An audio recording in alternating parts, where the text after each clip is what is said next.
¿Cómo les Buenas va? tardes, profe. ¿Cómo andan? Hola, buenas tardes. Qué puntuales, qué bueno.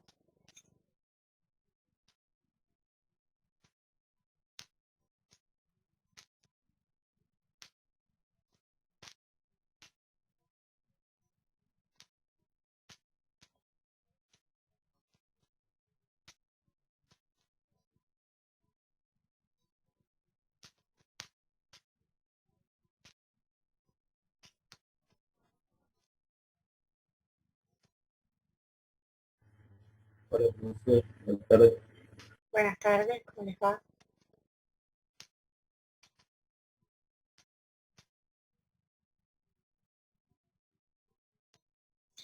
Bueno, esperamos unos minutitos, son las 13:30 justo, así que esperamos unos minutitos a ver si se pueden ingresar algunos compañeros más.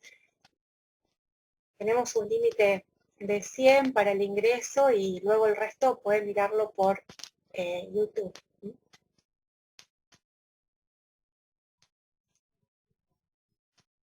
Sí, la clase va a quedar grabada y se va a acceder desde el aula, exactamente.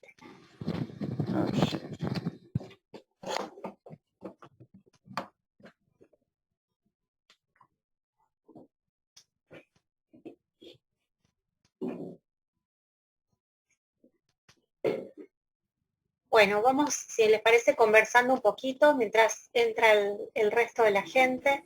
Bueno, yo soy la profesora María Lidia de Biaggi, soy profesora adjunta interina de la Cátedra de Semiótica y bueno, como ustedes saben, no pude estar antes con ustedes porque, bueno, justo empezó el cuatrimestre y comencé a transitar el COVID, así que, bueno, recién estoy saliendo de esa situación bastante complicada. De todos modos, a diferencia de otras personas que hemos sobrellevado bastante bien, solo que en algún momento me voy a quedar sin aire y cuando me quede sin aire, ese será el límite de la clase. Digo, porque por ahí la clase tal vez no va a ser de 1 hora y media o de 2 horas, sino el límite de el aire.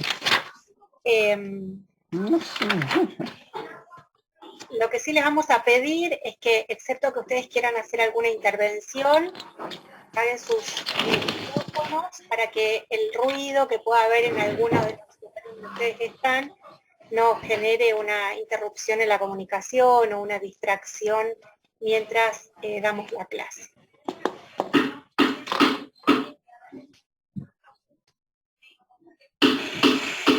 Lucas está con el micrófono prendido. Hay alguien que se llama Lucas y que está con el micrófono prendido. Lucas, ¿podrías por favor? Ahí está, muy bien, gracias. Sí, a veces es como hasta un acto mecánico que uno se pone a hacer algo y no se da cuenta y cierra el micrófono, así que no hay problema. Está bien, Lucas, no hay problema. Pasan las mejores familias y ya estamos acostumbrados desde que hemos tenido que incorporar la virtualidad a que nos ocurran este tipo de situaciones.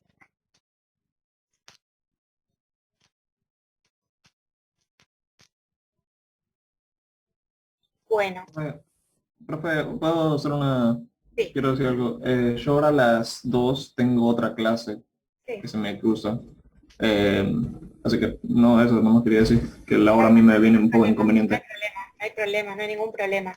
Esto suele pasar también incluso, chicos, a veces en la presencialidad, que uno está dando el teórico. A mí me ha pasado comenzar la clase con 300 estudiantes y que de golpe la gente empieza a levantarse y a irse a un determinado momento porque a veces en algunas situaciones coincide con alguna materia, así que es totalmente comprensible, ¿sí? Tengan en cuenta ustedes que la clase va a quedar grabada, así que en la medida de las posibilidades, escuchen, miren la clase. Si te parece, Mariana, y si querés, ya podemos empezar a grabar y hago una intro general para todos.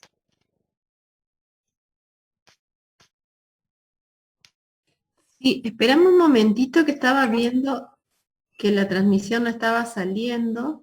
Bueno. A ver si pruebo nuevamente.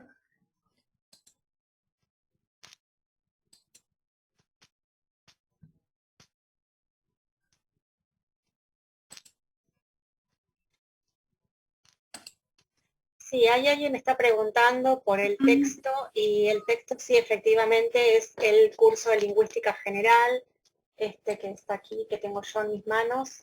Ustedes tienen un par de capítulos subidos, así que sí, efectivamente. También estaban subidos los audios, si ustedes tuvieron la oportunidad de escuchar los podcasts de una manera bastante sintética van a dar cuenta más o menos un poco de los contenidos de...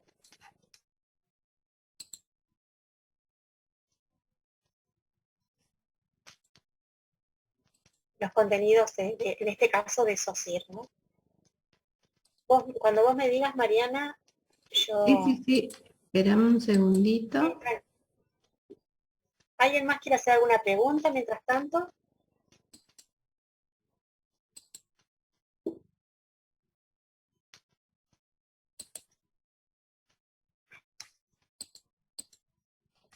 Hola, profe, buenas tardes. Luciana es mi nombre. Nosotros tenemos a la 1:30 también los viernes las clases con Sichetti. Sí. ¿Sus clases van a quedar en este horario los viernes? Ustedes saben que los teóricos, hay dos teóricos. El teórico del profesor Lucas Verone, que es los días jueves, y el teórico mío los días viernes. Si nosotros estuviéramos en la presencialidad, nosotros estaríamos dando él los días jueves y yo los días viernes en la sede, de tal modo que ustedes podrían optar por ir al horario que les resultara más conveniente. Como por el momento esa no es la situación, y dado que estas clases quedan grabadas, no tiene sentido que nosotros repitamos que él dé un teórico los jueves y yo dé un teórico los viernes, justamente porque tenemos la posibilidad de que queden grabados. Así que este teórico, siempre que me toque a mí, va a ser los días viernes a las 13:30, pero ustedes sepan que este es un material que les va a quedar disponible a ustedes. Entonces vos, el domingo, si querés, el domingo a la noche, el lunes, en el horario en que tengas tiempo, esta noche, podés volver a ver esta clase, ¿sí? Buenísimo, gracias. No por nada. Tengan en cuenta esto, hay rumores, pero no sabemos qué es lo que va a pasar. Por el momento, lo único que yo escuché fue ayer al gobernador diciendo que en breve estarían volviendo las clases a los diferentes niveles. No sabemos qué decisión va a tomar la universidad. En el caso de que volvamos, bueno, los días jueves va a haber clases, creo que a las 11:30 es el horario del profesor Verone, y los días viernes a las 13:30 es mi horario. Profesora, ya que lo mencionó, le hago una consulta.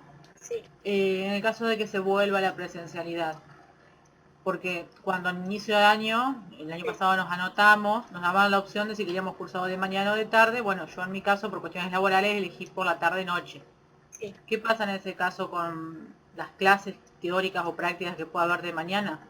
No tengo ninguna respuesta para darte, porque la verdad que prácticamente nada de eso depende de mí, digamos. ¿Vos te estás refiriendo a las clases prácticas de semiótica? Sí, de esa, digamos, y supongo que la universidad tomará la misma decisión en todos los casos, digo, no sé. La verdad es que no sabemos porque no hay ninguna información oficial por el momento, ¿sí? Entonces, habrá que esperar y ver cómo se va regulando esa cuestión. Entiendo que existirá la posibilidad de última de que uno pueda, frente a esta circunstancia, cambiarse de comisión, pero todo lo que te estoy diciendo es pura hipótesis mía porque no tenemos ninguna información oficial. Simplemente yo hice esta referencia porque la compañera me preguntó respecto al teórico. Entonces, el teórico sí debería haber todas las semanas un teórico los viernes a las 13:30, pero también debería haber todas las semanas un teórico los jueves a las 11:30. Entonces uno tendría la oportunidad de decidir a cuál de los dos ir. En este caso, por esta modalidad que tenemos, damos o jueves o viernes indistintamente, pero una sola vez se da el tema y la clase queda grabada. Pero no tengo ninguna información oficial respecto de nada. Así que habrá que esperar, chicos. Bueno, muchas gracias. De todos modos, seguramente todo será solucionable. Bueno, Mariana, ¿puedo comenzar?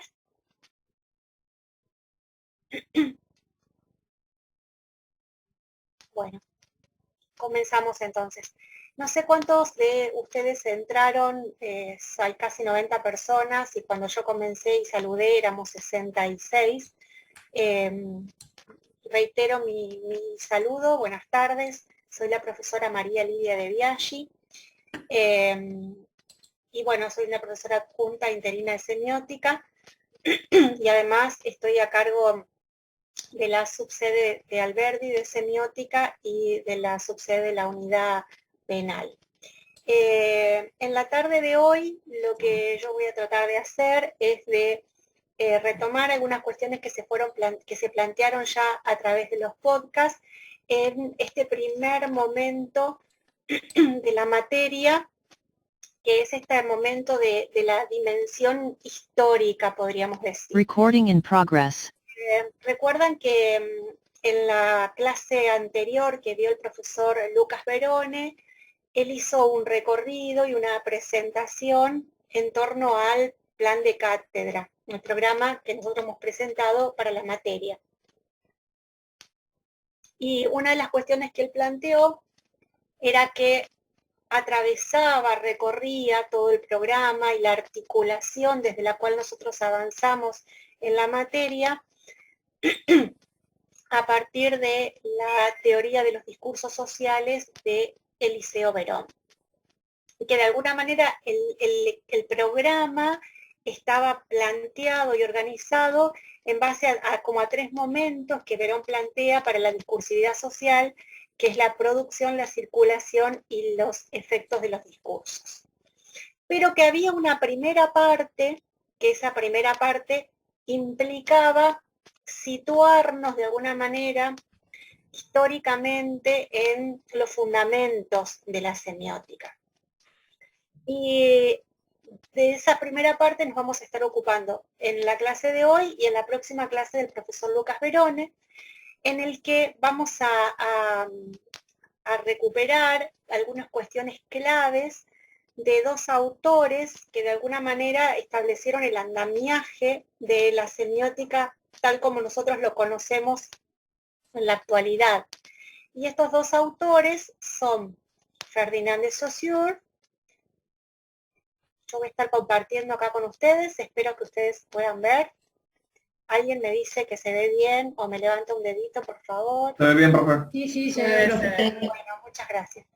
Entonces les decía que en esta clase y en la próxima clase del profesor Verone vamos a estar abordando a dos autores que son fundamentales en el campo de la semiótica, que son Ferdinand de Saussure y Charles Sanders Peirce. A ver que no estoy pudiendo pasar. Ahí está. En la clase de hoy vamos a retomar el texto de Ferdinand de Saussure, el curso de Lingüística General, y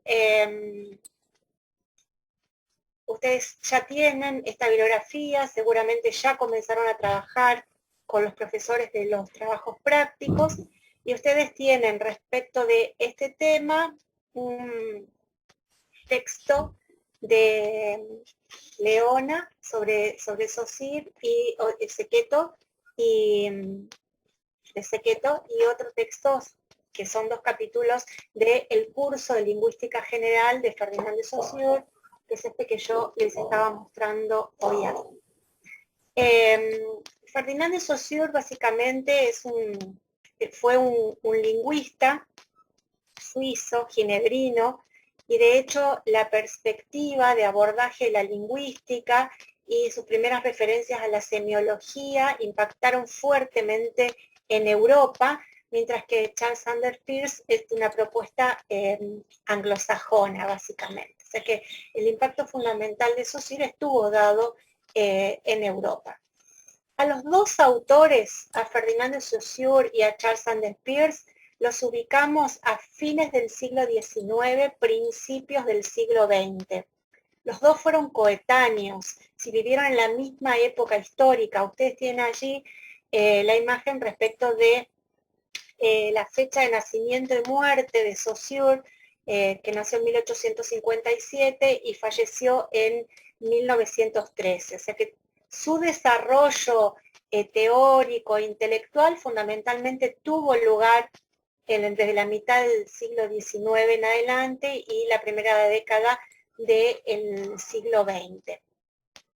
Saussure fue básicamente un lingüista que tuvo la particularidad desde muy joven en su vida de tener un acercamiento, un interés sobre las lenguas. En una primera instancia, ya a los 14 años hablaba 4 o 5 idiomas y en primer lugar él se abocó a las lenguas muertas, luego al indoeuropeo y llevaba a cabo fundamentalmente lo que se denominaban estudios diacrónicos de la lengua, es decir, las transformaciones que las lenguas iban sufriendo. Ahora, ¿cómo es que estamos hablando de un lingüista? ¿Cómo es que llegamos a la semiología? ¿Y cómo es que esta materia se llama semiótica? Bueno, básicamente porque en los últimos años de su vida, Ferdinand de Saussure estuvo dando una serie de seminarios en la Universidad de Ginebra y en esos seminarios él comenzó a replantearse todos los estudios y los abordajes que a lo largo de su vida había realizado en torno a la lengua.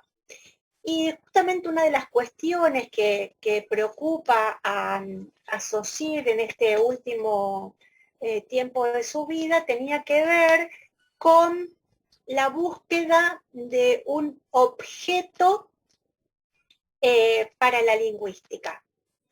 ¿Por qué? Porque básicamente había toda una serie de cuestionamientos respecto de cómo se llevaban a cabo los estudios sobre la lengua y sobre muchas de las ciencias sociales, ¿no? Esta necesidad que había por una mirada positivista de la época de poder construir un objeto de estudio que fuera fácilmente delimitado, observable, medible, cosa que no estaba ocurriendo con los estudios tanto de la lingüística como otras ciencias sociales hasta el momento.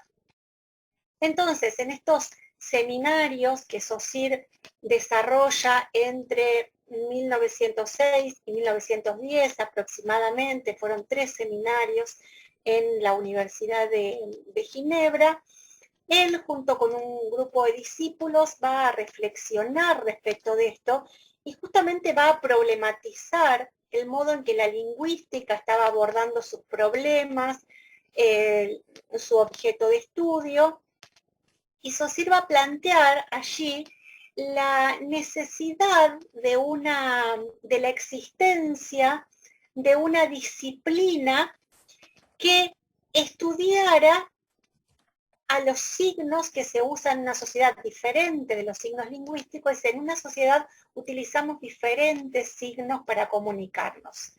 Debería, dice Saussure en ese momento, de una manera hipotética, debería existir una ciencia que estudiara los otros signos que se usan en la vida social para comunicarse, y si esa ciencia existiera, el día que exista, debería llamarse semiología, del griego semeion, signo. Entonces, él, aunque no logra delimitar esta ciencia, sí empieza a pensar la necesidad, y sus aportes van a ir impulsando en este sentido, en la organización, en la manifestación de una disciplina que estudiara a los signos en la vida social. Y en ese sentido es que él propone que de existir esa disciplina, que él la ve como necesaria, debería llamarse semiología. Hay una mano levantada, Octavio. Sí, profe. No, era por la pantalla anterior. Tenía una pregunta. ¿Querés que vuelva? No, bueno, es lo mismo. No, porque decía que era una ciencia hipotética,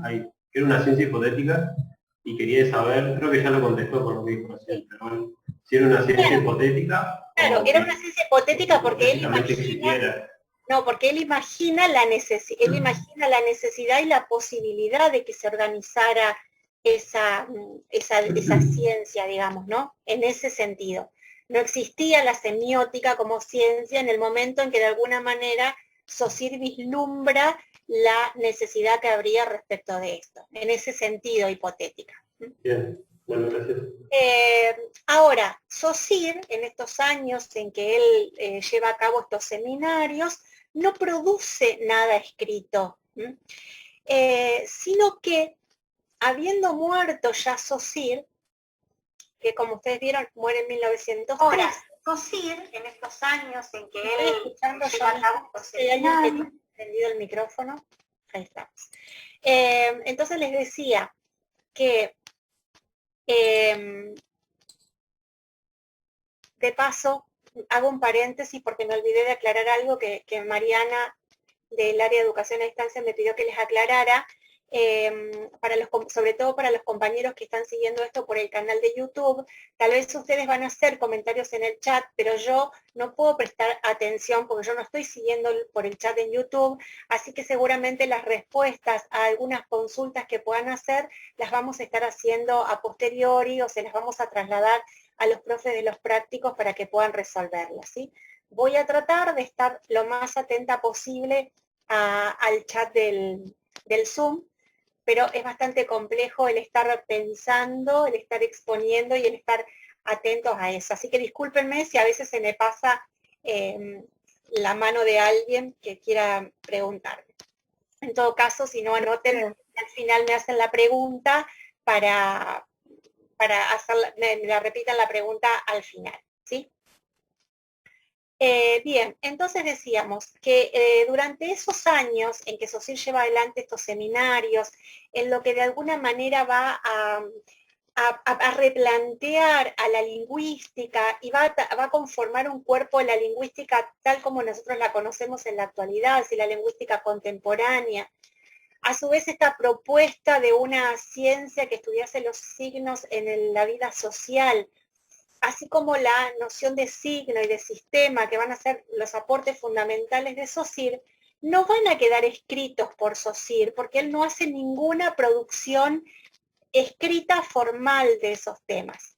Sin embargo, una vez fallecido Saussure, un grupo de discípulos de él, y fundamentalmente dos que aparecen aquí en el libro, Charles Bally y Albert Chefejade, van a recuperar las notas que tomaron de las clases, los apuntes y algún material escrito suelto que pudo quedar en la casa de Saussure y que le cedió su esposa, y ellos van a conformar este cuerpo teórico que nosotros conocemos como el curso de Lingüística General de Ferdinand de Saussure. Y acá quiero hacer un paréntesis para establecer un vínculo con un análisis que justamente hace Eliseo Verón en esta teoría de los discursos sociales respecto justamente de esta situación que se da en torno al texto de Saussure. Es decir, Saussure no escribe este libro. Este libro, a pesar de que dice Curso de Lingüística General Ferdinand de Saussure, también dice publicado por, y está el nombre de sus discípulos, ¿no? Ahora, nosotros le atribuimos todo este cuerpo de teoría, de desarrollo teórico, de conceptualizaciones a Saussure. Sin embargo, en términos de Verón, este libro es el efecto que sobre sus discípulos tuvo el texto de Saussure. ¿Se entiende? Las clases de Saussure provocaron un efecto, ¿sí?, sobre los estudiantes que de los apuntes que ellos tomaron, que también son efecto de las clases de Saussure, y luego conforman una obra que se conoce como el Curso de Lingüística General de Ferdinand de Saussure. Ahora, ese cuerpo teórico, a nosotros a esta altura no nos importa cuál es el grado de acercamiento, de fidelidad al pensamiento de Saussure. ¿Por qué? Porque lo que logra el impacto en la lingüística, en las ciencias sociales y en la conformación del campo de la semiótica es este corpus de textos, ¿sí? No sé si se entiende lo que estoy diciendo, pero digo, más allá de que esto no haya sido escrito de puño y letra, ¿sí? Esas compilaciones que hicieron sus estudiantes se consideran efectos de los discursos de Saussure. Y sería como, disculpe, sería como los neoplatónicos con Platón. O sea, a ver cómo lo sería pensás. como un cúmulo de escritos, Sí. ya que Platón no dejó nada escrito. Claro. Claro, y que se le atribuye como a Platón, digamos, o sea, Platón dice tal cosa, pero en realidad es el efecto exactamente. Ahora, pasa una cuestión interesante también con respecto a esto, y es que en este siglo ya, en realidad en el siglo XX, ¿sí?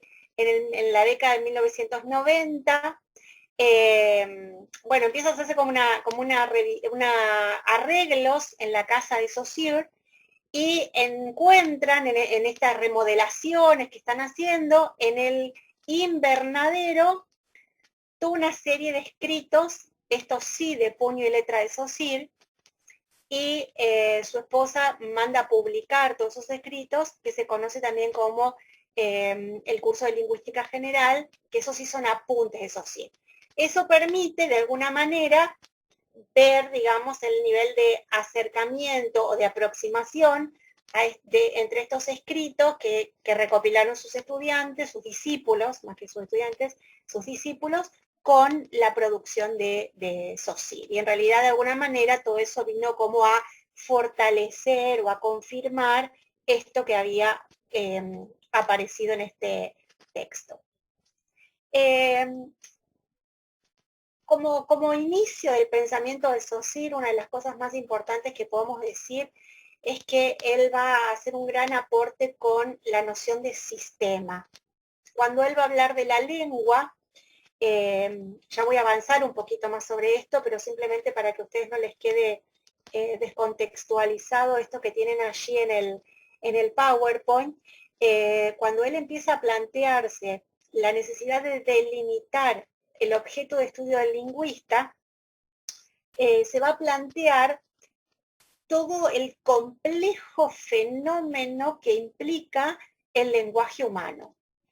Y va a decir, bueno, el lenguaje humano realmente es altamente complejo y el lenguaje humano además implica la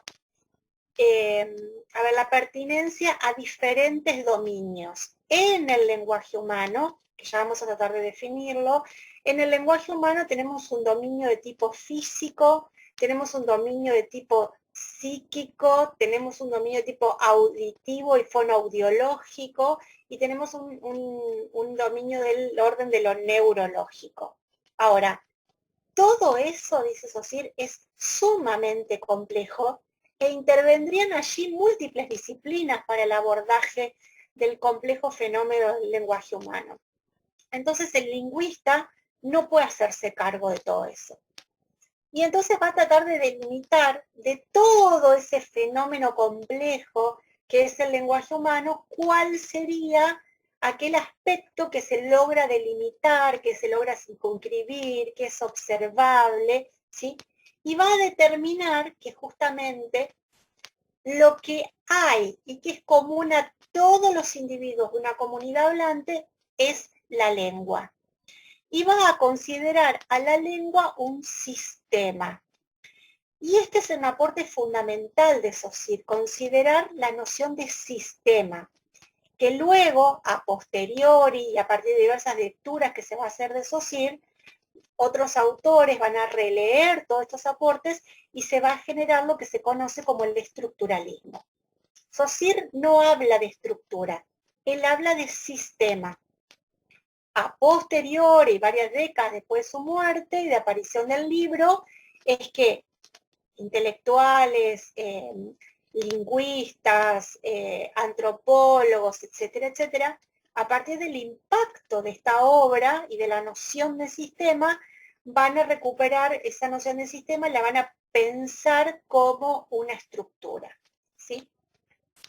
Entonces, este va a ser un aporte fundamental y un gran cambio de época que va a ser el aporte de Saussure. Esto es pensar la noción de sistema, porque ya vamos a ver qué implica un sistema. Y por otro lado, también Saussure va a irrumpir en su época, porque se va a despegar, se va a correr de una noción que pensaba a la lengua como una nomenclatura. ¿Qué implica esto? ¿Qué implica pensar a la lengua como una nomenclatura? Bueno, básicamente que por un lado estaría el mundo de los nombres o de las etiquetas de las cosas y por otro lado el mundo de las cosas. Entonces a una determinada cosa se le pone una determinada etiqueta, ¿sí? Entonces la lengua sería simplemente el conjunto de nombres que se le ponen a las cosas. Esta era como la perspectiva epocal respecto de la lingüística en la época en que Saussure empieza a repensar y a replantearse toda esta perspectiva. Bien, entonces hasta acá hemos mencionado cómo es que Saussure empieza a pensar en todas estas cuestiones, los aportes fundamentales del autor, el hecho de que él no produce una obra escrita de puño y letra, sino que se trata de una compilación de estos desarrollos que él expone y que va pensando conjuntamente con sus discípulos en estos seminarios en la Universidad de Ginebra. Entonces, como les decía, Saussure va a dejar de lado al lenguaje como objeto de estudio viable para el lingüista, justamente por la complejidad que esto significa, digamos, ¿no? Y va a definir al lenguaje, tal como ustedes lo tienen planteado allí, como una cualidad, como una facultad del ser humano que le permite manifestar representaciones de carácter simbólicos. El lenguaje no es sonido, no existe a partir de la combinación simple de órganos fonadores y su relación con las ideas, y sintéticamente él lo considera una manifestación del ser humano, una cualidad muy dinámica al lenguaje, multiforme, esto que tiene diferentes formas y muy compleja para que se constituya en el objeto de estudio de los lingüistas. Entonces él va a determinar de todo ese complejo sistema, ustedes tienen allí, a ver si lo encuentro rápidamente, un dibujito en el material en el que Saussure dice, bueno, realmente el lenguaje humano es de mucha complejidad, acá ustedes lo tienen aquí. Él dice, bueno, el lenguaje humano conlleva todas esas cuestiones, implica un sujeto A que tiene una idea, esa idea adopta una forma, el cerebro da la orden a que esa idea se desplace al aparato vocálico, que el aparato vocálico emita una palabra con sonido, que eso se traslade en el espacio y que en un sujeto B se lleve a cabo, como ustedes ven allí, el proceso inverso. Bueno, si todo eso realmente implica muchísimo esfuerzo, una amplitud muy grande de cuestiones al atender, y realmente ese no puede ser el objeto de estudio del lingüista porque es muy difícil de delimitar, de observar, de medir, etcétera, etcétera. Entonces va a determinar, a ver, de todo ese proceso que implica el lenguaje humano, ¿con qué debería quedarse el lingüista? Y entonces va a definir que aquello con lo que debería quedarse el lingüista como objeto de estudio es la lengua.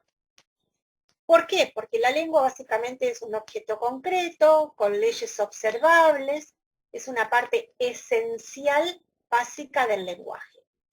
Y va a definir a la lengua como un sistema.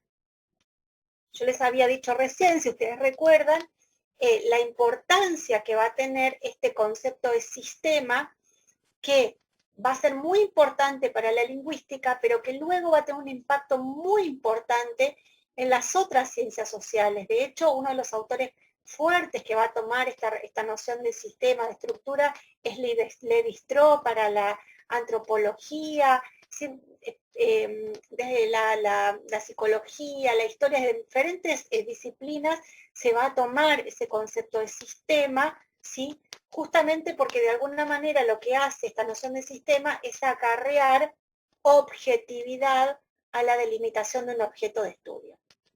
¿Por qué?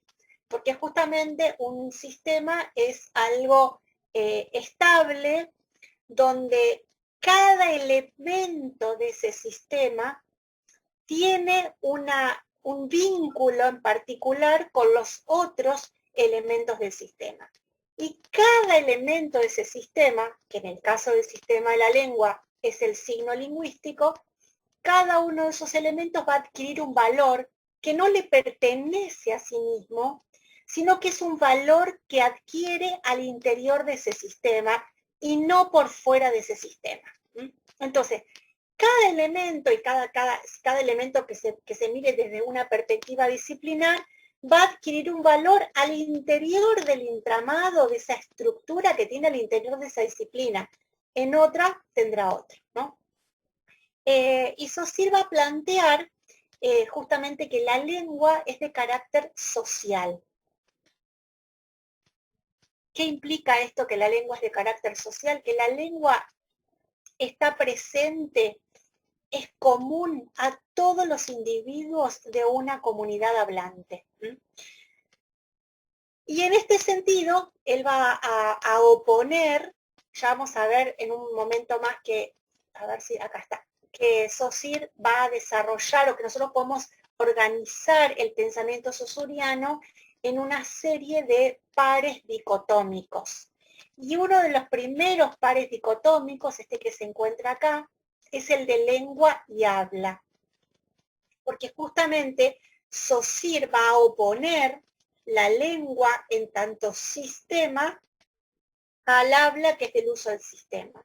Y va a decir, la lengua es de carácter social, es común a todos los individuos, es un sistema común a todos los individuos de una comunidad hablante. Es decir, si pudiéramos como abrir la tapa de la cabeza de todos los individuos de una comunidad hablante, todos funcionarían con el mismo sistema. Y le va a oponer, y esto es interesante, y acá hago un paréntesis también, el pensamiento de Saussure es un pensamiento netamente occidental, organizado en pares binarios. Vieron que nosotros, en general, en Occidente, planteamos el blanco, el negro, el lindo, el feo, el alto, el bajo, el grande, chico, ¿sí? Bueno, malo, ¿sí? Tendemos a organizar todo en un pensamiento de tipo binario. Y en este sentido, el pensamiento de Saussure es un pensamiento netamente occidental. Y luego van a ver ustedes que a diferencia de esto, con Peirce, con el próximo autor que ustedes van a ver, con el profesor Verone, es un pensamiento ternario de la significación, triádico, donde intervienen tres elementos que de ninguna manera pueden acabar en una relación de dos, que es lo que ocurre con Saussure. Bien, entonces retomando, decíamos que Saussure va a plantear que la lengua es el objeto de estudio del lingüista y esa lengua es de carácter social. Y la lengua viene a oponerse al habla. Saussure dice, el lingüista no puede estudiar el habla porque habrá tantos habla como individuos haya. Y el habla de un niño de 5 años no es el mismo habla de una persona de 20, y una persona de 20 no es la misma que una persona de 60, ¿sí? Por lo tanto, él va a oponer ese sistema, esa estructura común, ¿sí?, a el habla, que sería el aspecto individual. Y él dice, la lengua es social, el habla es individual. La lengua es el sistema, El habla es el uso del sistema, ¿sí? En próximos autores vamos a ver que hay autores que justamente le van a decir a Saussure que se detuvo en el aspecto más interesante, dejó por fuera el sujeto, y vamos a ir viendo cómo avanzan otros autores en relación a partir de esto. Pero en este momento, y quisiera que no perdiéramos de perspectiva esto, simplemente estamos tratando de presentar el pensamiento de Saussure, un pensamiento que fue bastante interesante y disruptivo para su época, ¿no?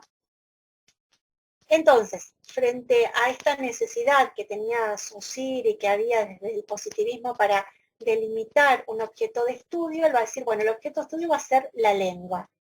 ¿Qué es la lengua? La lengua es un sistema de normas y de reglas que se mueven en el ámbito de lo social y que básicamente va a estar compuesta por signos. Para Saussure, signos lingüísticos.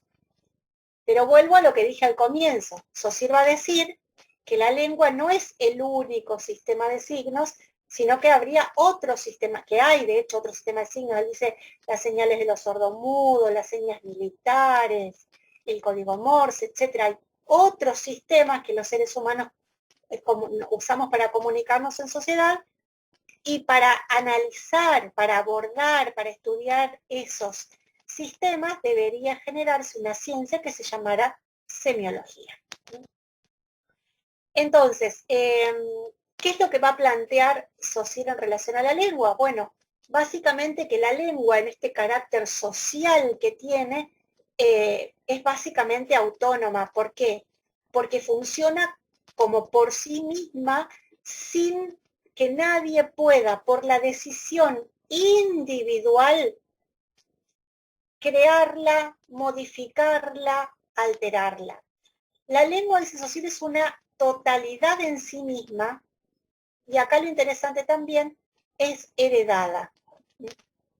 Es decir, la masa hablante no tiene el poder para cambiarla, porque justamente la va heredando, y nadie se detiene en un determinado momento y dice, bueno, a ver, paren, vamos a ver, este sistema que estamos usando para comunicarnos, ¿es el que queremos usar?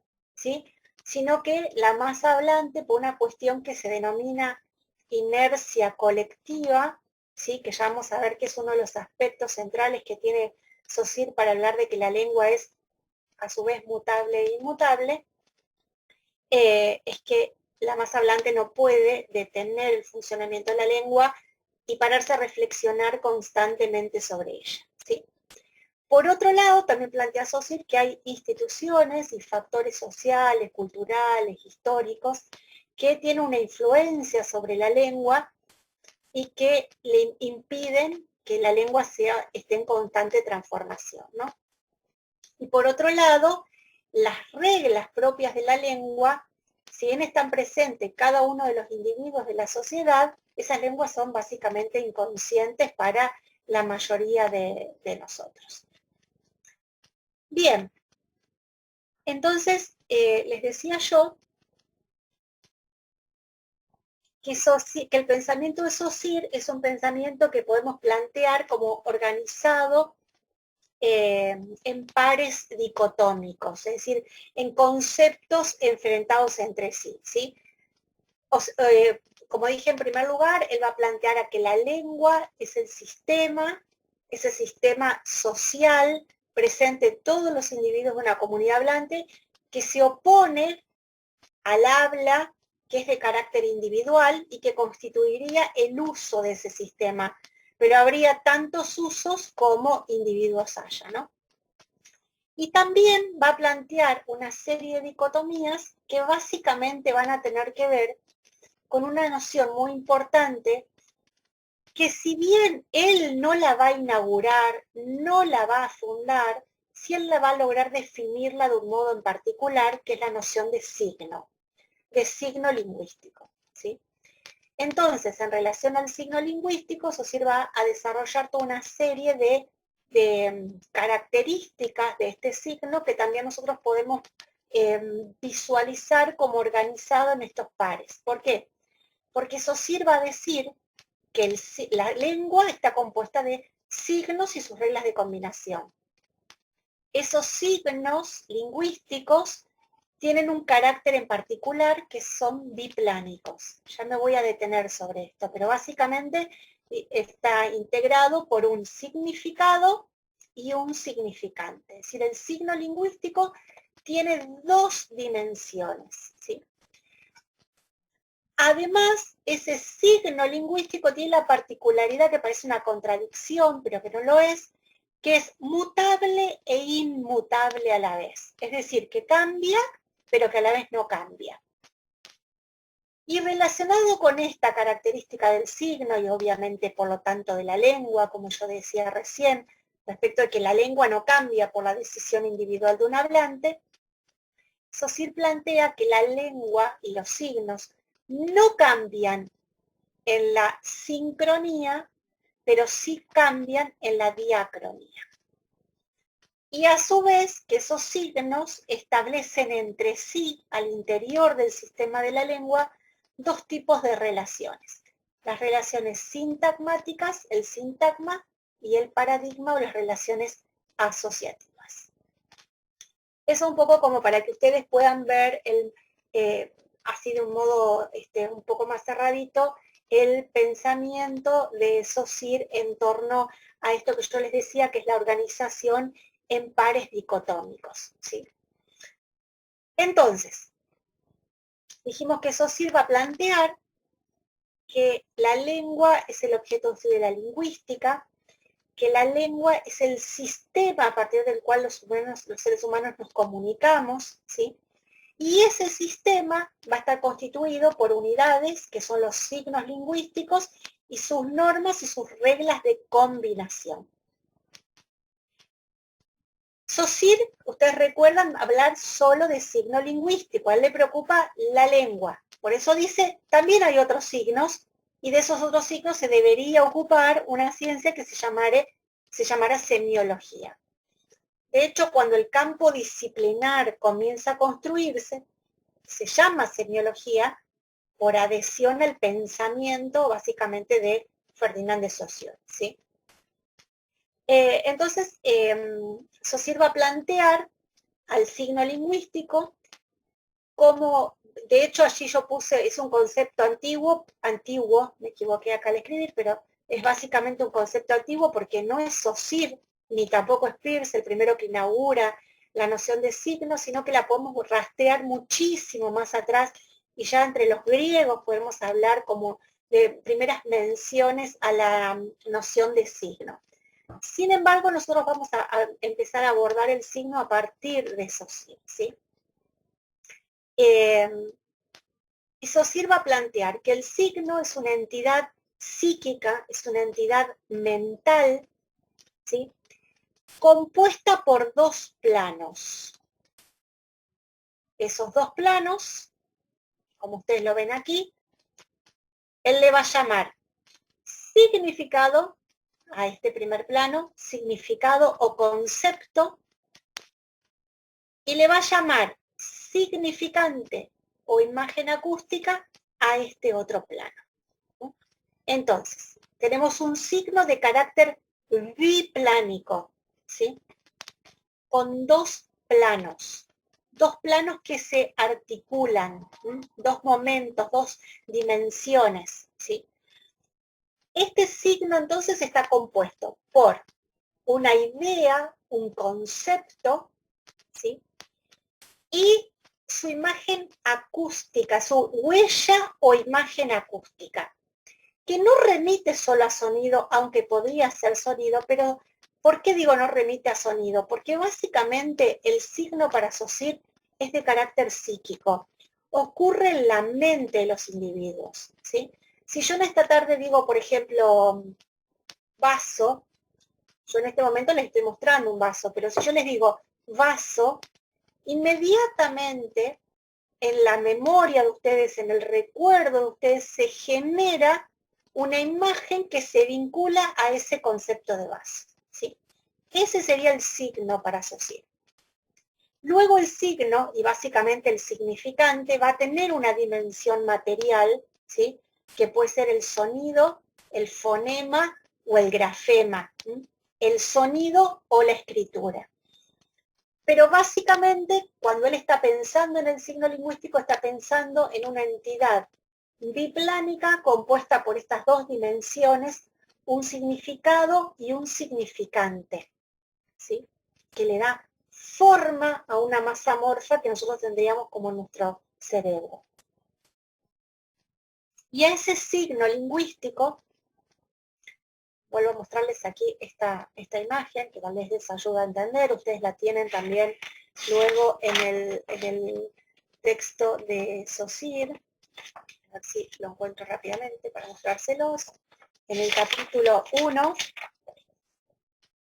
ustedes allí tienen una imagen bastante similar, ¿sí? Entonces, les decía yo que Saussure va a plantear que esta noción del signo como con estas dos dimensiones, un concepto, una idea y un significante, que en principio es esa imagen que se nos arma a nosotros en la cabeza cuando decimos algo o cuando leemos algo. Si digo sol, inmediatamente en nuestra cabeza se nos genera una imagen que vincula a ese concepto de astro que genera calor y que es el centro de nuestro universo, por ejemplo. Y Saussure va a plantear que ese signo lingüístico, o le va a otorgar a ese signo lingüístico una serie de características. Esas características son, el signo es arbitrario. Arbitrario. ¿Qué significa que el signo es arbitrario? ¿Cuál es la idea de arbitrariedad? Básicamente que la relación entre el concepto y la huella o imagen acústica, entre el significado y el significante es inmotivada. Inmotivada. ¿Qué quiere decir esto? Que no hay ninguna motivación, no hay nada que determine que al concepto de objeto que sirve para colocarle el líquido adentro le corresponda la huella acústica de V, A, S, O, que sería el caso de vaso, que es el ejemplo que les acabo de dar. Repito la idea entonces. No hay ninguna razón, ninguna motivación. No es natural, según Saussure, que la relación que se da, la relación que une a un determinado significado con un determinado significante. Si nosotros tendríamos que utilizar otra palabra, además de arbitrario, diríamos que la relación entre el significado y el significante es de carácter inmotivada. No hay nada que lo motive, ¿sí? Ahora vamos a ver cómo impacta esto en el sistema. Otra característica del signo es que y esta característica solo le pertenece al significante, es que el significante es de carácter lineal. ¿Qué quiere decir esto? Básicamente que no puede haber dos signos al mismo tiempo en el mismo lugar, sino que un signo tiene que estar detrás del otro. Yo no puedo decir, la tarde está soleada todo junto, porque no se entiende nada. Digo, la tarde está soleada. Del mismo modo que yo no puedo decir todo junto, no puedo decir semiótica, digo semiótica. ¿Sí? Un signo se encadena con el otro, y esto va estableciendo un cierto tipo de relaciones que se llama sintagma, ¿sí? Y se desplaza en una línea que es la línea de la temporalidad. Un signo detrás del otro. No puede haber dos signos simultáneamente al mismo tiempo en el mismo lugar. Ya sea que nos estamos refiriendo a una palabra, yo no puedo decir mi vaso y digo vas. Digo, pero tengo que decir mi vaso, ¿sí? Del mismo modo es que la palabra vaso, el signo vaso, A, O, tiene que ir cada una de esas letras en relación consecutiva a la otra. Y ahora me voy a detener un poco en estas tres características del signo que son muy importantes y que están atadas a la noción de sistema. Por eso voy a avanzar, se puede un poquito aquí con las figuras. Bien. Bueno, aquí yo lo que hice simplemente fue desarrollar un poco las definiciones.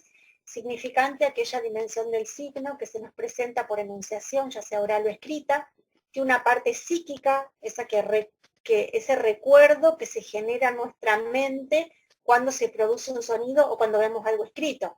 Cuando yo les digo sol, inmediatamente a ustedes se les genera una imagen de tipo psíquica, ¿sí? Que se une al concepto de astro que genera calor y que es el centro del sistema solar, ¿sí?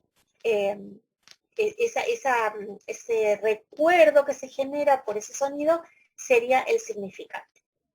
Luego tenemos el significado, que es esa idea que aparece inmediatamente a partir de la enunciación del significante, enunciación que puede ser hablada o escrita, ¿sí?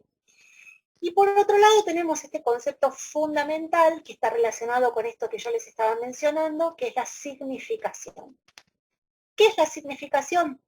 Básicamente ese acto de unión de un determinado significado con un determinado significante. Esa unión que no responde a nada natural, y fíjense que yo acá les hago una pregunta luego, ¿no? Digo, ¿cuál es la fuerza que los impulsa a unirse? ¿Cuál es la fuerza que impulsa a un determinado significado a unirse a un determinado significante? ¿Cuál es la fuerza que une a la idea de objeto que sirve para contener líquidos a o? ¿Qué es lo que hace que se unan? Nada. Básicamente es producto de la convención social. Por eso el signo es arbitrario, porque es convencional. No están unidos por ninguna cosa que sea natural, sino que son producto de un contrato lingüístico de la comunidad hablante. ¿Sí? Bueno, esto ya expliqué, es la arbitrariedad del signo. Y acá estaba también explicando lo de la linealidad del significante, acá con el ejemplo del término semiótica. Cada uno de estos es un signo, es un signo, M es un signo, I es un signo, ¿sí? Entonces, en tantos signos se encadenan uno tras el otro. Y lo mismo ocurriría si yo diría, la materia es semiótica. Ahí también tengo un encadenamiento lineal de los signos, ¿sí? Bien. Bueno, y acá les decía yo que me iba a detener un poco en las cuestiones de valor, de oposición y de diferencia. ¿Por qué? Porque Saussure va a decir que la lengua es un sistema de valores puros.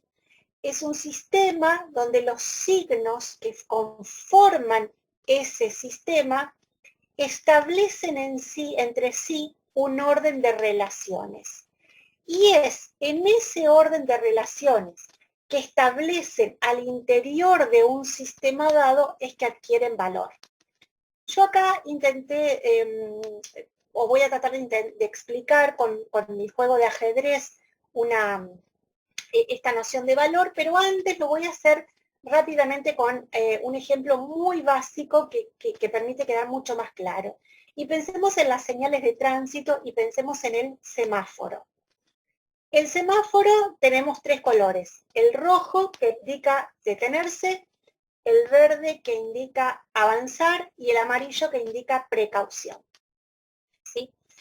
Convencionalmente en el mundo nosotros utilizamos estos colores para indicar cuando vamos por una vía, por una calle, que o nos detenemos o que avanzamos o que tenemos que tener precaución. ¿Sí? Entonces, cuando nosotros estamos conduciendo un vehículo, llegamos a un lugar en el semáforo, vemos el verde, continuamos. ¿Sí?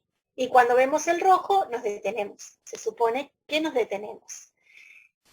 Y cuando vemos el amarillo, tenemos precaución, no apretamos el acelerador. ¿Sí? o no deberíamos hacerlo por lo menos. Pero bueno, la idea es que el rojo en sí mismo, puede significar el rojo en sí mismo detenerse, ¿sí? No. ¿Por qué? Porque con ese criterio, cuando yo voy caminando por un determinado lugar, llego a una puerta y veo en esa puerta un redondel rojo y me quedo parada. No, ¿por qué? Porque el rojo solo significa detenerse al interior del sistema de las señales de tránsito y porque se opone al verde, que significa avanzar, y porque se opone al amarillo, que significa precaución. Entonces, al interior del sistema de las señales de tránsito, el rojo adquiere un valor, pero lo adquiere por su relación con el verde y lo adquiere por su relación con el amarillo, ¿sí? En relación a esto, y retomando la idea de la arbitrariedad del signo, pensemos, ¿sería posible que el violeta significara avanzar y que el marrón significara detenerse y que el azul significara precaución? Sí. ¿Por qué? Porque ninguno de esos signos, en tanto colores, tienen en sí mismo un valor que les sea propio, sino que el valor lo adquieren por su relación al interior del sistema de las señales de tránsito, ¿sí? El rojo en sí mismo no significa detenerse. De hecho, nosotros lo vemos en una bandera y el rojo es revolución. Lo vemos en un ramo de rosas y puede ser amor o pasión. Es decir, en sí mismo el rojo no significa detenerse, sino al interior del sistema de las señales de tránsito y por su relación con el opositiva y diferencial, porque se diferencia del verde y del amarillo, que significan avanzar o detenerse. Espero que haber sido clara con el ejemplo y no colaborar en la confusión. Entonces aquí había puesto yo que el valor de cada signo se adquiere al interior de ese sistema y cada signo tiene un valor diferente al interior del sistema. Ningún signo tiene un valor en sí mismo, sino que adquiere valor al interior de ese sistema y por la relación que establece con los otros elementos del sistema. El valor lingüístico es pura oposición. Y el signo puede entenderse como un valor, como una función al interior de un sistema. Yo había puesto aquí el juego de ajedrez porque pensaba este ejemplo, ¿no? Si yo quiero invitar esta tarde a una amiga y nos ponemos a jugar al ajedrez y resulta que empezamos a armar el tablero y resulta que nos falta una pieza, nos falta una torre de madera negra, ¿no? Entonces no tenemos una torre de madera que no tenemos, hicimos, bueno, no, vamos a jugar igual. A ver, ¿qué puedo poner? Bueno, a ver, tomo una tapita de gaseosa. Bueno, pongo la tapita de gaseosa y digo, esta tapita de gaseosa cumple el lugar de la torre negra. ¿Por qué? Porque yo cambio ese elemento, pero por algo que tiene el mismo valor, ¿sí? El valor lingüístico básicamente es la diferencia que se da entre un signo y los otros signos al interior del sistema, ¿sí? Y ese valor lingüístico es un valor lingüístico que está dado en dos dimensiones. En la dimensión conceptual y en la dimensión material. ¿Por qué?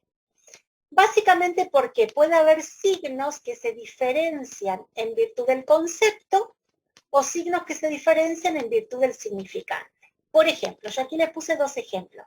Libro y silla son signos que difieren entre sí tanto en lo conceptual, porque un libro es un objeto que sirve para leer y una silla es un objeto que sirve para sentarse, es decir, en su concepto son diferentes, ¿sí? pero a su vez son diferentes en lo material. ¿Por qué? Porque cuando yo digo libro, digo l, i, b, r, o. Y cuando digo silla, digo s, i, l, o, a. Entonces, en ese caso, los signos son diferentes, tanto en lo conceptual como en lo material.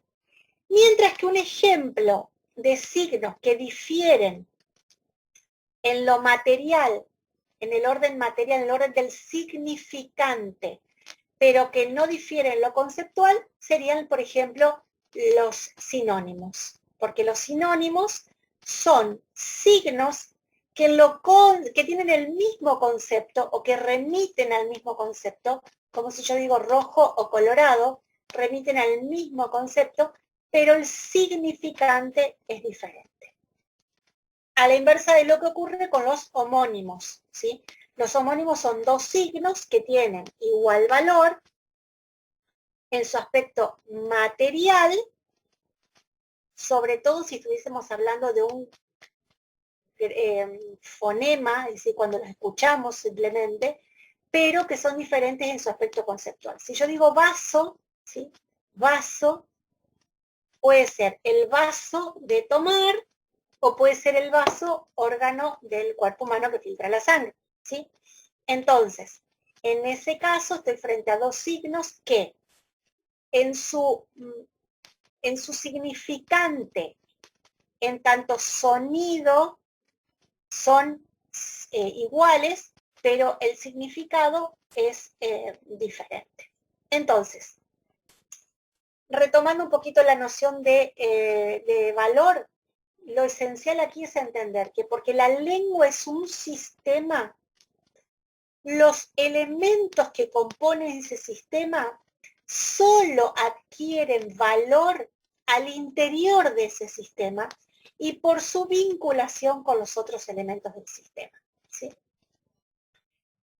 Y estábamos hablando hoy acerca de las características de los signos. Dijimos que los signos eran biplánicos, que estaban conformados por dos dimensiones, el significado y el significante, que la relación entre el significado y el significante es de carácter arbitrario, que el significante es de carácter lineal, que el valor del signo está dado por su relación al interior de un sistema dado y por su relación con los otros elementos del sistema, vínculos que son de carácter opositivo. ¿Por qué? Porque el rojo se opone al verde, porque el rojo es detenerse y el verde es precaución, y por el carácter diferencial de los elementos, ¿sí? Se diferencian unos de otros. ¿Tienen algo en común? Rojo, verde, amarillo tienen en común que son colores y tienen en común que forman parte de la señal de tránsito, pero valen no por lo que tienen en común, sino por lo que tienen de diferente, ¿sí? Y en relación a esto, habíamos dicho que Saussure establecía una serie de pares dicotómicos. Y en relación a esos pares dicotómicos dijimos que Saussure plantea que el signo lingüístico es a la vez mutable e inmutable a la vez. ¿Cómo es esto? Básicamente ustedes lo tienen muy desarrollado en forma muy clara y pormenorizada en el texto de Saussure, pero básicamente lo que va a plantear Saussure es que los signos lingüísticos y por lo tanto el sistema son inmutables, ya algo de esto dije al comienzo de la clase, son inmutables, quiere decir que no pueden cambiar por la decisión individual de un hablante y en el aquí y en el ahora, o sea, en la sincronía, ¿sí? De hecho, cuando Saussure plantea el estudio de la lengua, dice de la lengua debe hacerse un estudio sincrónico, es decir, una interrupción y una equía, una hora estoy estudiando, ¿sí? Entonces, ¿qué es lo que dice Saussure? Dice, la lengua, los signos, son inmutables, quiere decir, no pueden cambiar en el aquí y en el ahora y por la decisión individual de un hablante, ¿sí? ¿Por qué? Por un montón de razones. Él va a decir, por lo complejo del sistema de la lengua, es muy complejo y no nos estamos deteniendo todo el tiempo a reflexionar respecto de los signos, de las normas, de las reglas, ¿sí? Por la complejidad del sistema y por la cantidad de signos que necesitaríamos si todo el tiempo estuviésemos cambiando, porque además eso tornaría imposible la comunicación humana y por el efecto de la inercia colectiva. Este principio de la inercia que yo les había mencionado al comienzo, ustedes saben que la inercia es un principio de la física que dice que un cuerpo tiende a continuar en el estado en el que está. Si está en movimiento, tiende a continuar el movimiento. Por eso cuando nosotros vamos en un colectivo y el colectivo se va moviendo y de golpe frena, tendemos a ir hacia adelante, a caernos sobre alguien. ¿Por qué? Porque tendemos a seguir en movimiento.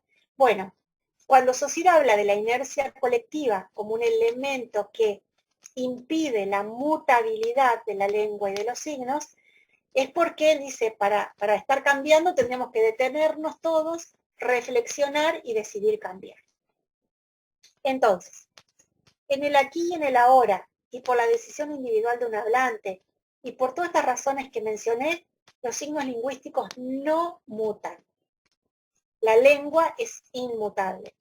Sin embargo, dice Saussure, sí es mutable en la diacronía, a lo largo de un devenir temporal, por diferentes razones sociales, históricas, culturales, etcétera, etcétera, la lengua va sufriendo, la lengua que es dinámica, va sufriendo algunos cambios y algunas transformaciones, pero que van siendo parte de ese contrato social que yo les había mencionado al principio. Los cambios son cambios convencionales, ¿sí? Es la sociedad la que establece y la que instaura y la que va generando estos cambios. Esto entonces en relación a la característica de mutabilidad e inmutabilidad de los signos. Y por último, me voy a referir rápidamente a esto porque el tiempo ha pasado. Los signos establecen al interior del sistema una serie de relaciones, dijimos, ¿no? Esas relaciones son las que constituyen el valor del signo lingüístico, ¿sí? Esas relaciones que los signos establecen entre sí al interior del sistema de la lengua son de dos órdenes. Y esos dos órdenes se dan simultáneamente. Son de dos órdenes.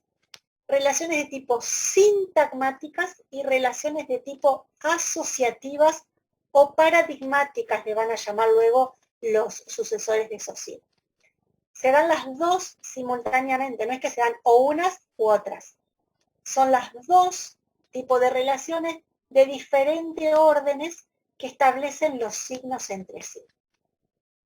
Las relaciones sintagmáticas son relaciones que se dan por la contigüidad de los elementos, ¿sí? Esto es, a partir del carácter lineal del significante, ¿se acuerdan que dijimos que no podía haber dos signos al mismo tiempo en el mismo lugar, en el mismo espacio, ¿sí?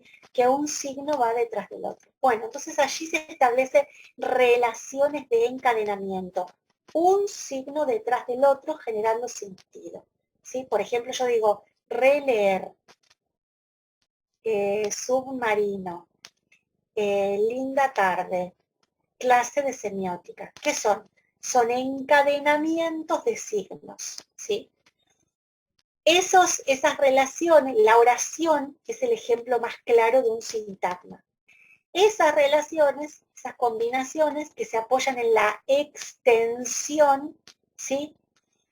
Se dan cada vez que se unen dos unidades significativas. Por ejemplo, yo digo, releer, tengo allí dos unidades significativas de lo semántico, re, que implica volver, y leer, como revisar, como rehacer. Ahí tengo dos unidades significativas de tipo semánticas que se unen entre sí y generan un sintagma. Del mismo modo que si yo digo semiótica, I, O, T, I, C, A, lo que tengo es un encadenamiento de signos, ¿sí? En el orden lineal del significante que construye un sintagma, ¿sí? Las relaciones sintagmáticas son relaciones en presencia de los elementos. Para que la relación se dé, tienen que estar presentes y uno detrás del otro los signos en una dimensión de tipo espacial, uno detrás del otro. Y por otro lado, los signos al interior del sistema establecen entre sí otro tipo u otro orden de relaciones también, que son las relaciones asociativas o sintagmáticas. Este tipo de relaciones se dan en nuestra memoria, no se dan en la presencia de los elementos. Son relaciones que se establecen en ausencia de los elementos. Por ejemplo, educación, formación, capacitación, ¿sí? Son todos signos, formación, educación, capacitación, son todos signos que tienen algo en común. Tienen algo en común a nivel de lo conceptual. ¿Qué pasa? Que remiten a procesos de educación, ¿no? De aprender algo. Tienen algo en común en lo conceptual. Y a su vez tienen algo en común en lo sonoro, en el fonema. Todos terminan en ción, por ejemplo. Ahora, cuando yo quiero describir el tipo de actividad que se da en un taller, me da lo mismo decir educación, capacitación o formación. Y no, yo ahí voy a elegir uno de esos términos por lo que uno de esos términos tenga de diferente, no de igual. Si yo tengo un taller de carpintería, voy a decir que en ese taller nos capacitamos, o sea, hablamos de capacitación más que de educación, ¿sí? Entonces, a pesar de que en nuestra memoria, en nuestra mente, esos términos, formación, capacitación, educación, pueden salir otros más todavía, ¿sí? Tienen algo en común, ¿sí? Por eso son relaciones asociativas, porque se asocian por lo que tienen en común. Yo lo voy a elegir para describir una determinada acción por lo que tiene de diferente, ¿sí? Estos son los dos tipos de relaciones que se dan al interior del sistema de la lengua entre los signos. Bueno, voy a dejar de compartir. Espero que la clase haya sido lo más clara posible.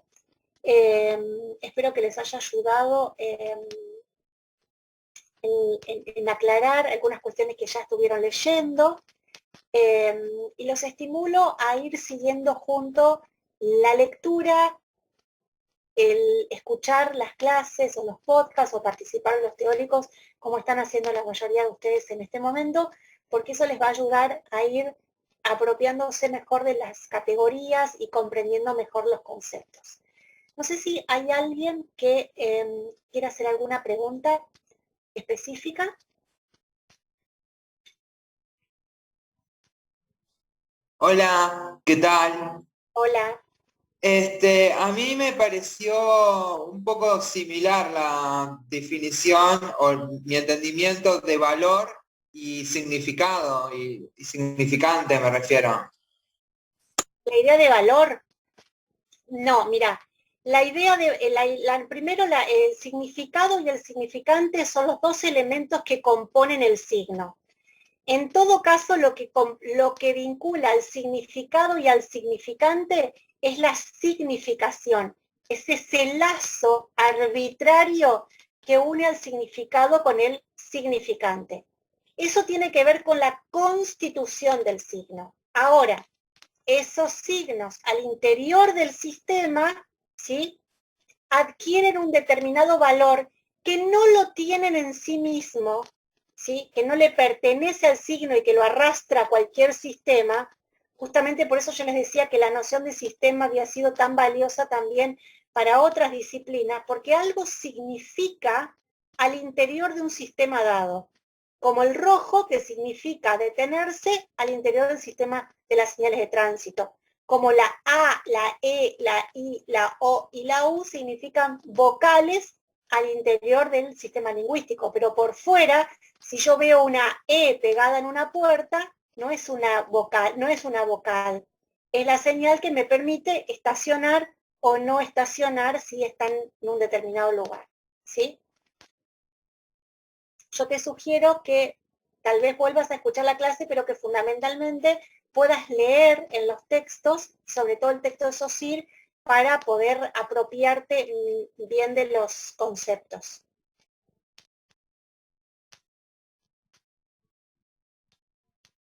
Bueno, no sé si hay alguna otra duda.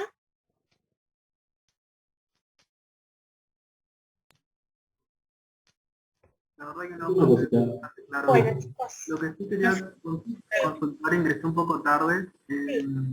¿Cuál es la bibliografía que deberíamos ir leyendo de momento? Porque arranqué, pero... Seguramente la bibliografía ustedes las tienen consignadas en la clase de los prácticos, pero ustedes hasta ahora deberían haber ya mirado un texto de Leona sobre las bases de la semiótica, un texto de Sequeto sobre Saussure, y dos textos hay dos capítulos de Ferdinand de Saussure que ustedes tienen disponible, que son los capítulos, porque ustedes obviamente no van a leer todo el libro, sino que hay un par de capítulos seleccionados para poder hacer el seguimiento de esto. Ahí dice una compañera que el material está subido, exactamente. Los profes de los prácticos les van subiendo el material paulatinamente. Me comentó el profesor Verone también que alguien le había solicitado si podía tener disponible todo el material junto. Nosotros, según la organización y la disposición que hemos propuesto para la clase, es que les vamos a ir habilitando los materiales en la medida en que se vayan dando los temas. De todos modos, si alguien quisiera tener todo el material todo junto, recuerden que la fotocopiadora El Clon, ahí en calle Urquiza perdón, 9 de San Juan y llegando a Urquiza, ahí está el dossier completo por si alguien quiere tener todo el material junto a la vez, digamos, ¿no? Hay dos sobre la bibliografía. ¿Cómo? Una cosa sobre la bibliografía, digo, ya que está. Sí. Bueno, Liga, estaba por imprimir ayer. Sí. Y me fijé que falta un capítulo del texto este de Saussure. ¿Cuál es? El capítulo 3, que está en la primera página, ¿no? Bueno, yo estoy tomando nota para después chequear. Yo se lo había dicho al profe de práctica igual. ¿El de objeto de la lingüística? No recuerdo el nombre. Porque yo tengo capítulo 3, objeto de la lingüística. Bueno, ¿con qué profe estás cursando? Con Ríos. Con Emiliano. Pero supongo que será es la misma bibliografía para todos. Sí, es exactamente la misma para todos, sí. Bueno, seguramente en estos días lo vamos a estar solucionando. ¿Alguna otra consulta? Bueno, sí, chicos, sí. Perdón, te voy a hacer una consulta técnica. Yo en este momento debería estar en el práctico también porque comenzaban los dos a la 1:30. ¿Este horario se va a volver a repetir, el del teórico? Sí, esto yo lo aclaré al comienzo. Los teóricos son o los días jueves o los días viernes, según que alternadamente los del profesor